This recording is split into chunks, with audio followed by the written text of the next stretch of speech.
తెలంగాణను ముంచుతున్న జలద్రోహి రేవంత్ అధికార దాహంతో విర్రవీగుతున్న సీఎం ఆ అక్కస్తోనే కేసీఆర్పై బల్పు మాటలు అని చెప్తా ఉన్నారు. కాంగ్రెస్ వల్లే రాష్ట్రానికి తీరని అన్యాయం, తరతరాలుగా దగ, అడుగడుగున మోసం, ప్రజలకు ఇచ్చిన మాట తప్పిన రాహుల్ రేవంత్ రెడ్డిలను ఎన్నిసార్లు ఉరి తీయాలి? BRS working president KTR fire అని చెప్తా ఉన్నాం. ఓకే, ఇంకొంచెం డెప్త్గా చదివే ప్రయత్నం చేస్తే, నదీ జలాలపై చర్చ పేరిట సీఎం రేవంత్ రెడ్డి అసెంబ్లీ సాక్షిగా పచ్చి అబద్ధాలు చెప్పి సభను, తెలంగాణ ప్రజలను తప్పుదోవ పట్టించిండు. నదీ జలాల విషయంలో కాంగ్రెస్ దశాబ్దాల పాటు చేసిన మోసాలు, కొనసాగుతున్న పాపాల పరంపరను విమర్శించేందుకు 4 కోట్ల తెలంగాణ ప్రజలకు వాస్తవాలు చెప్పేందుకు నీటిపారుదల శాఖ మాజీ మంత్రి హరీష్ రావు బీఆర్ఎస్ తరఫున పవర్ పాయింట్ ప్రజెంటేషన్ ఇచ్చిండ్రు అని చెప్పేసి కేటీఆర్ చెప్తా ఉన్నాడు. మేము కూడా అదే చెప్తా ఉన్నాం.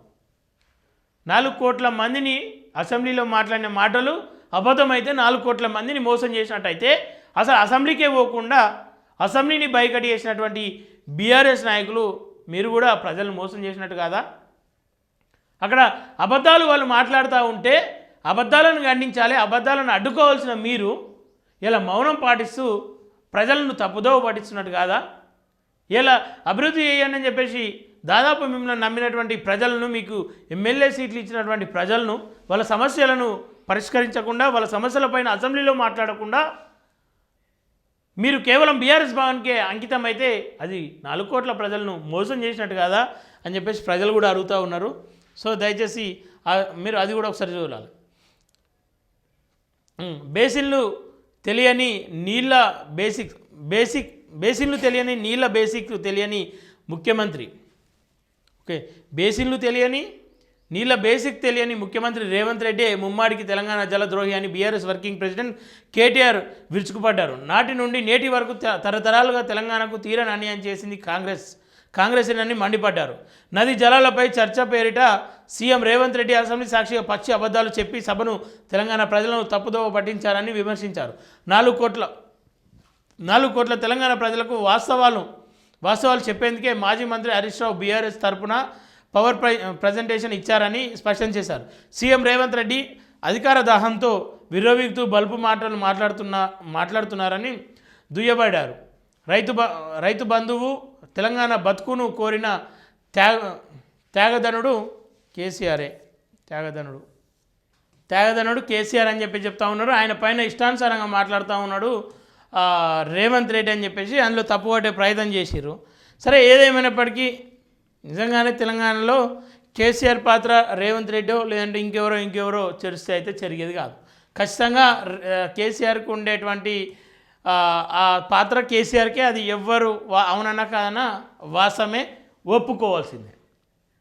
కానీ కేసీఆర్ గారు ఒక ప్రతిపక్ష అధ్యక్షుడిగా ఖచ్చితంగా ఆయన ఒక ఫ్లోర్ లీడర్గా ఖచ్చితంగా రావాలి, ఆడ మాట్లాడాలి అని చెప్పేసి కోరుకుంటా ఉన్నాం.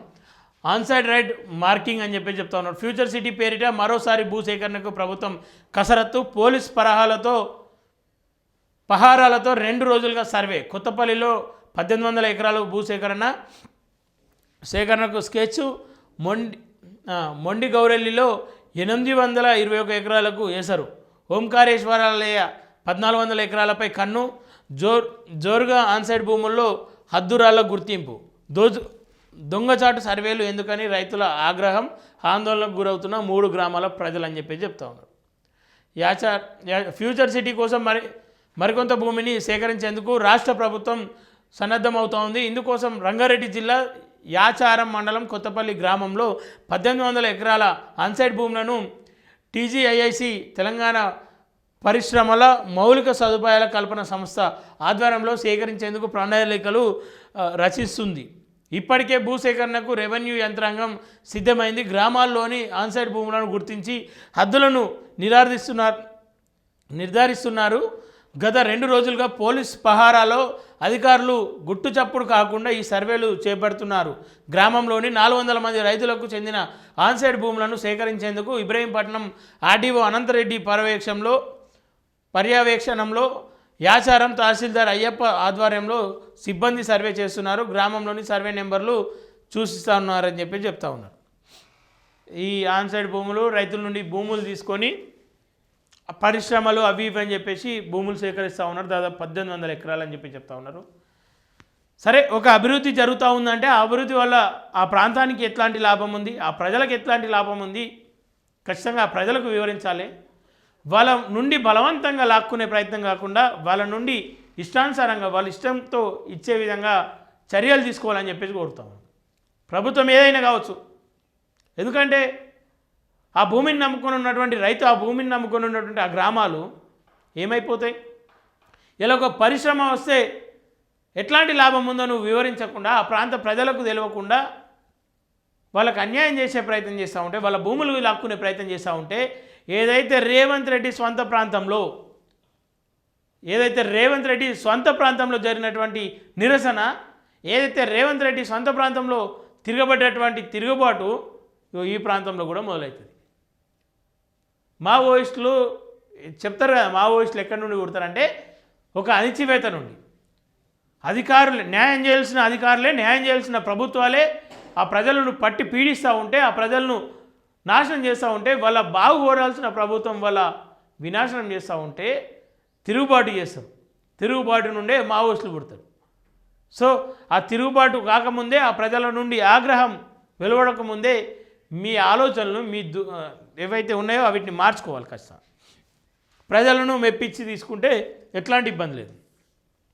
రేవంత్ గాలి తీసిన ఏపీ సర్కార్ 2020లోనే రాయలసీమ లిఫ్ట్ పనులను నిలిపివేత. కేసీఆర్ సర్కార్ ఫిర్యాదులతోనే కేంద్రం ఆదేశాలు.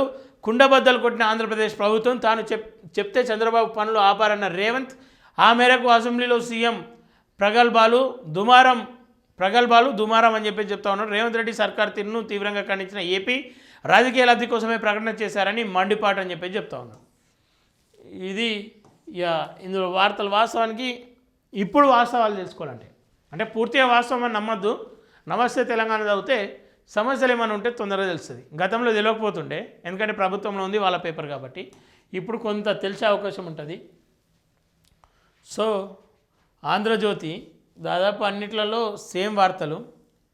చేతులకు బేడీలతో జైలుకు కరడు కట్టిన ఖైదీల మధురోను తరలించిన అధికారులు అని చెప్పి చెప్తా ఉన్నారు. డ్రగ్స్ ఉగ్రవాద ఆరోపణలు రుజువైతే జీవితకాలం జైల్లోనే. అమెరికా అధికారులను మధురో న్యూయార్క్ శుభాకాంక్షలు అని చెప్పి చెప్తా ఉన్నారు. మీకు అదే గతి. క్యూబా, చిలీ, కొలంబియాలకు ట్రంప్ హెచ్చరిక. రష్యా కూడా జైలెన్స్కీని అలాగే బంధిస్తే ఏం చేస్తారు?